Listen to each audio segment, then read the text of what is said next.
ایران نے اسرائیل پر میزائلوں سے حملہ کر دیا۔ حملے کا ہدف اسرائیلی دارالحکومت تل ابیب تھا۔ ایران نے اسرائیل پر 400 میزائل داغے۔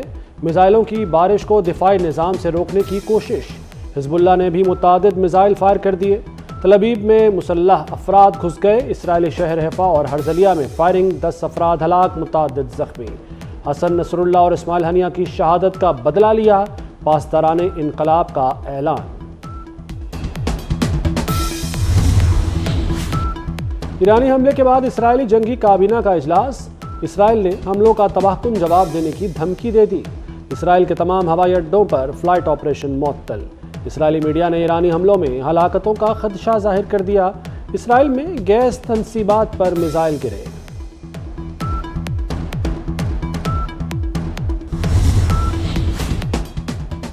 امریکہ اسرائیل کی مدد کے لیے تیار ہے، صدر جو بائیڈن کا اعلان۔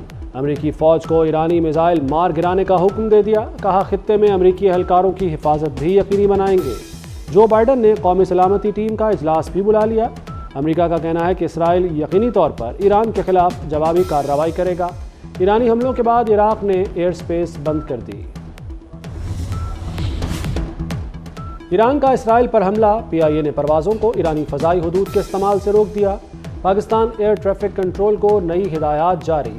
ایران، افغانستان اور اطراف سے آنے والی تمام پروازوں کی سخت نگرانی کی ہدایت کر دی گئی۔ فضائی حدود کے قریب ہونے والی ہر قسم کی نقل و حرکت پر نظر رکھی جائے۔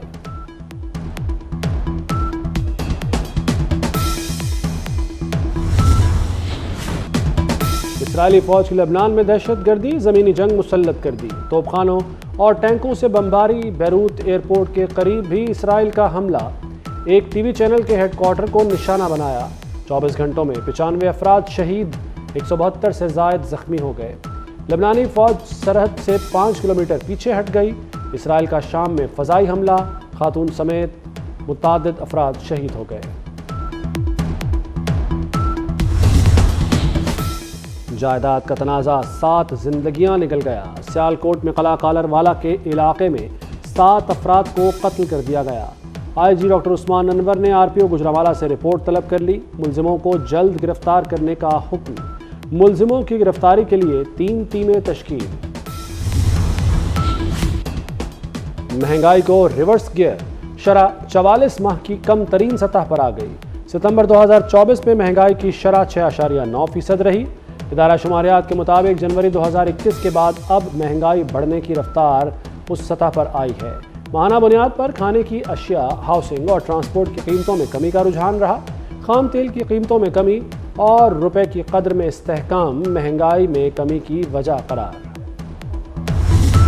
جسٹس عیسیٰ اور منصور کے زمانے میں ہمیں یہ امید نظر آ رہا ہے، ہم نے 30 سال کی جدوجہد کے بعد یہ سسٹم کو اندر اور باہر کے جانے کے بعد یہ سوچ سمجھ کے فیصلہ لیا کہ آئینی عدالت بنے گا۔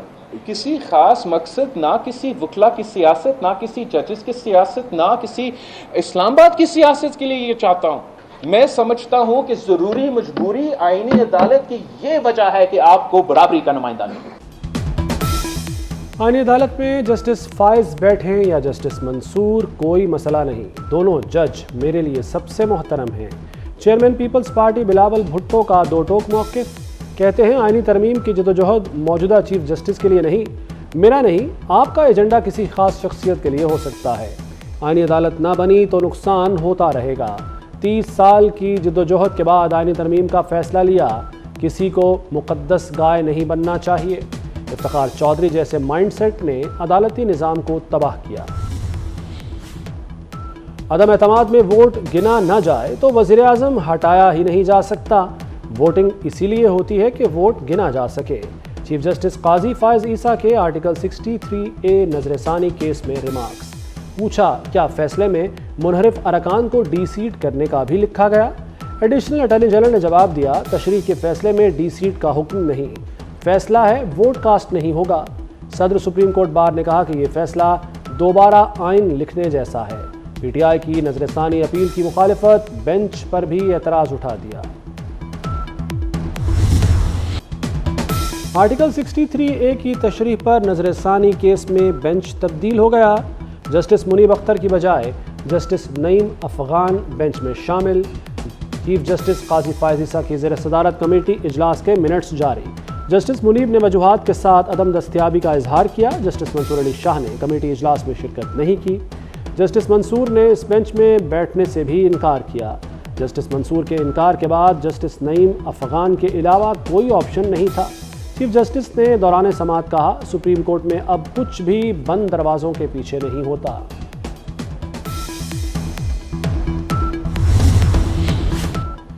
جماعت اسلامی کے وفد کی پی ٹی آئی قیادت سے ملاقات، مجوزہ آئینی ترامیم سمیت مختلف امور پر بات چیت۔ بیرسٹر گوہر نے کہا کہ کوئی ترامیم رات کے اندھیرے میں نہیں ہونی چاہیے، آزاد دریا کے لیے کوشش جاری رکھیں گے۔ پارلیمان اپنا حق منوانے کے لیے کیوں کچھ نہیں کرے؟ پیپلز پارٹی کی قاف لیگ اور اے این پی سے ملاقاتیں، شہری رحمان نے کہا اتحادیوں کو آن بورڈ لے رہے ہیں، آئینی عدالت میں صوبوں کی نمائندگی چاہتے ہیں، اتفاق رائے پیدا کرنے کی کوشش کر رہے ہیں، چور دروازے سے بل لانا ہمارا وتیرہ نہیں۔ وزیر داخلہ محسن نقوی کی مولانا فضل الرحمان سے ان کی رہائش گاہ پر ملاقات۔ محسن نقوی نے مولانا کو بلا مقابلہ امیر منتخب ہونے پر مبارکباد دی، نیک خواہشات کا اظہار کیا۔ وزیر داخلہ نے کہا کہ پارلیمان کی بالادستی اور جمہوری اقدار کے فروغ کے لیے مولانا کا کردار قابل تحسین ہے۔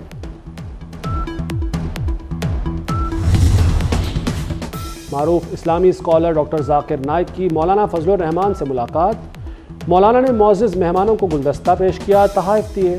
ڈاکٹر ذاکر نائک نے فضل الرحمان کی امامت میں نماز مغرب ادا کی، کہا آپ سے ملاقات کی خواہش پوری ہو گئی۔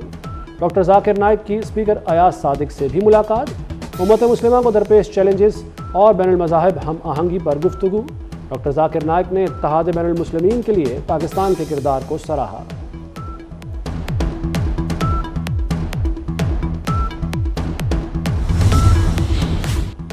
میاں والی، فیصل آباد اور بہاولپور میں دفعہ 144 نافذ، سیاسی اجتماعات، دھرنے، جلسے، مظاہرے، احتجاج پر پابندی عائد۔ محکمہ داخلہ پنجاب نے دفعہ 144 کے نفاذ کے نوٹیفیکیشن جاری کر دیے، میاں والی شہر کے اطراف میں کنٹینرز پہنچا دیے گئے۔ لاہور پولیس نے بصارت سے محروم افراد پر ڈنڈے برسا دیے، گورنر ہاؤس جانے کی کوشش پر پولیس سے جھڑپ، ایک پولیس اہلکار نے ہیلمٹ دے مارا، نابینا شخص کا سر پھٹ گیا۔ مظاہرین کی جانب سے بھرپور مزاحمت، رکاوٹیں ہٹا کر ایوان وزیر اعلیٰ پہنچ گئے۔ 8 کلب روڈ پر ڈیرے، ملازمتوں کے کوٹے پر عمل درآمد کا مطالبہ، وزیر اعلیٰ مریم نواز کی نابینا افراد سے کسی قسم کی سختی نہ کرنے کی ہدایت۔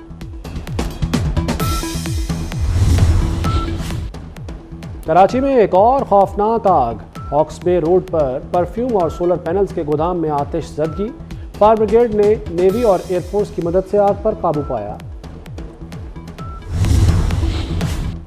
لاہور میں آلودگی کی شرح میں اضافہ، شہر میں ایئر کوالٹی انڈیکس کی مجموعی شرح 152 تک جا پہنچی۔ لاہور دنیا کے آلودہ ترین شہروں کی فہرست میں تیسرے نمبر پر آ گیا۔ پاکستان کے آلودہ ترین شہروں میں پہلا نمبر، رواں ہفتے بارش کا کوئی امکان نہیں۔ امریکہ میں سمندری طوفان ہیلین کی تباہ کاریاں جاری، ہلاکتوں کی تعداد 128 ہو گئی۔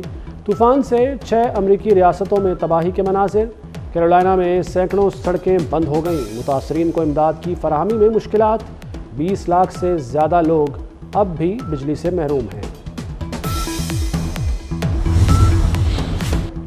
پاک انگلینڈ ٹیسٹ سیریز، قومی ٹیم آج سے سیریز کی تیاری شروع کرے گی، مہمان ٹیم آج ملتان پہنچے گی۔ دونوں ٹیموں کے درمیان پہلا ٹیسٹ 7 اکتوبر سے شروع ہوگا۔ کراچی میں ورلڈ کلچر فیسٹیول کی رعنائیاں جاری، میلے کے 5ویں روز طنز و مزاح سے بھرپور کھیل، کراچی کا بچھو پیش کیا گیا۔ فیسٹیول 30 اکتوبر تک جاری رہے گا۔ اور پاکستانی بینڈ جل کا 14 سال بعد بنگلہ دیش میں کنسرٹ، پرفارمنس دیکھنے کے لیے لوگ بے قابو ہو گئے، ہجوم سنبھالنے کے لیے فوج بلانا پڑ گئی، بینڈ کو اپنی پرفارمنس بیچ میں ہی روکنا پڑی۔